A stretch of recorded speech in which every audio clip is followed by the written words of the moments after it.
Hello everyone, this is Neet this side and welcome back to my channel. In today's video, we'll be discussing about the pitching problem, or you can say the speaking problems of the kids. I would classify it into three stages. The first one, the second one and the third one. So let's talk about the first stage. Kids who are 1.5 year old to 2 years old, they come in first stage. जो बच्चे 1.5 year old से लेके 2 years old तक बच्चे हैं वो जो हैं फर्स्ट स्टेज में आएंगे. जो ये बच्चे होते हैं उनकी जो है पिचिंग जस्ट स्टार्ट ही हुई होती है. जो है वो लिटिल वर्ड्स जो है बोलने की कोशिश करते हैं, जैसे कि पा पा पा, मा मा मा. ऐसे बच्चों के साथ जो है पेरेंट्स को, specially I would recommend mother, कुछ ज़्यादा लेबर करनी पड़ती है ताकि वो बच्चा जो है जो लिटिल वर्ड्स वो स्पीक आउट करने के लिए कोशिश कर रहा है वो उसको इन्हेंस कर सके. सो इस तरीके से जो है जो बच्चे थोड़े बहुत भी बोल पाते हैं उनके साथ मैं आपको एक कहना चाहूँगी कि एक व्हीट वाटर होता है. जैसे कि हम आटा गूंथते हैं, आटा गूंथते समय जो पानी हम उसमें से लेते हैं उसको जो है आपने लास्ट में जो रह जाएगा उसमें से जो है 3 to 4 स्पून जो है आप अपने बच्चों को डेली जो है पिलाइए. जो व्हीट वाटर है वो एक छोटा सा नुस्खा है जो हमारे बुज़ुर्ग लोग हैं वो कई बार कई चीज़ों के लिए रिकमेंड करते हैं हमें कि अगर बच्चा नहीं बोल रहा तो इससे जो मैं सोचती हूँ इस नुस्खे से, इससे जो है डायरेक्ट जो है न्यूट्रिएंट्स जो होते हैं हमारे आटे के अंदर वो जो हम डायरेक्ट इनटेक करवाते हैं बच्चों को, तो वो काफ़ी हेल्पफुल रहता है बच्चों के लिए. और प्लस लेबर जो मदर उसके साथ करेगी to speak the words. In second stage it includes the kids who are under the age of 2 to 3 years.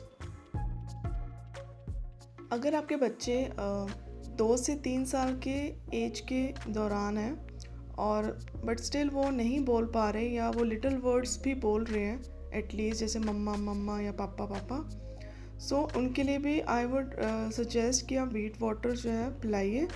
और प्लस जो है आप जो है होम्योपैथिक जो मेडिसिन होती हैं वो बच्चों के लिए काफ़ी हेल्पफुल रहती है. तो आप जो है होम्योपैथिक मेडिसिन जो है अपने बच्चों के लिए ले सकते हैं ताकि उनकी जो पिचिंग प्रॉब्लम है उसमें काफ़ी हेल्प मिले बच्चे को स्पीक आउट करने के लिए. So in second stage, I would recommend 3 things. Like first one is labor of the parents to speak the words. Second is wheat water and the third one is homeopathic medicines. इन तीनों चीज़ों की help से जो है बच्चा जो है काफ़ी जो है पिचिंग में उसको इम्प्रूवमेंट मिलेगी. Now let's move to the next stage. In third stage, it will include those kids who are under the age of 3 to 5 years. Now, इस एज में जो है बच्चों के लिए बोलना जो है बहुत ज़रूरी है क्योंकि प्ले वे स्कूल में बच्चों की एडमिशन हो चुकी होती है ऑलरेडी. और जो टीचर्स हैं वो काफ़ी जो है एम्फसाइज करती हैं बोलने के ऊपर, जैसे कि पोएम्स होगी, राइम्स होगी, और जैसे कि स्पीकिंग्स में काफ़ी एक्टिवेट होती है.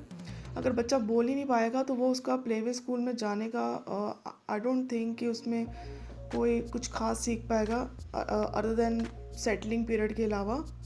सो जो बच्चे 3 to 5 years ओल्ड हैं और बच्चे नहीं बोल पा रहे हैं तो I would suggest a doctor और अ थेरेपिस्ट जो कि इन बच्चों के ऊपर अपॉइंट किए जाते हैं. बच्चों की पिचिंग्स को लेके जो डॉक्टर स्पेशलिस्ट होते हैं वो जो है काफ़ी हेल्प करते हैं बच्चों को बुलवाने के लिए. सो मेरे अकॉर्डिंग जो है ये 3 स्टेजेस हैं जो मैंने अपनी डॉटर के दौरान जो है इस बात को समझा है कि 1.5 साल के बच्चे को जो है बोलना बहुत ज़रूरी है. When she was around 1.5 year old, she used to speak only her father name and she used to say only papa papa, mum mum mum. She doesn't speak like mamma या कुछ अच्छे से वर्ड बोलना उसके लिए काफ़ी tough था. सो मैंने अपनी डॉक्टर के साथ काफ़ी लेबर करी है उसके स्पीकिंग स्किल्स में क्योंकि ऑलरेडी मैं एक नर्सरी टीचर रह चुकी हूँ. तो जो भी मेरे सराउंडिंग्स में थिंग्स थे जो मैं उससे इंट्रोड्यूस उसको कराती थी। जैसे कि हम बाहर अपनी बालकनी में बैठते तो जस्ट ऑपोजिट हमारा एक पार्क है, तो उस पार्क में जो भी एक्टिविटीज़ होती थी मैं उसको जो है गो थ्रू कराती थी। जैसे कि बच्चे स्विंग कर रहे हैं, जैसे पिजन्स हैं, क्रोज हैं, स्क्विरल्स हैं, देवर ईटिंग समथिंग, और जैसे कि उसके बर्ड से गो थ्रू कराना, जैसे डॉग मूव ऑन कर रहा है। इस तरीके की जो सराउंडिंग वर्ड्स होते हैं, जो हमारे आसपास की चीज़ें जो होती हैं, वो आप बच्चों को टीच आउट करेंगे। आई होप आपको ये वीडियो पसंद आई होगी। If you like it please share it, like it and subscribe it. Thank you, thanks for watching.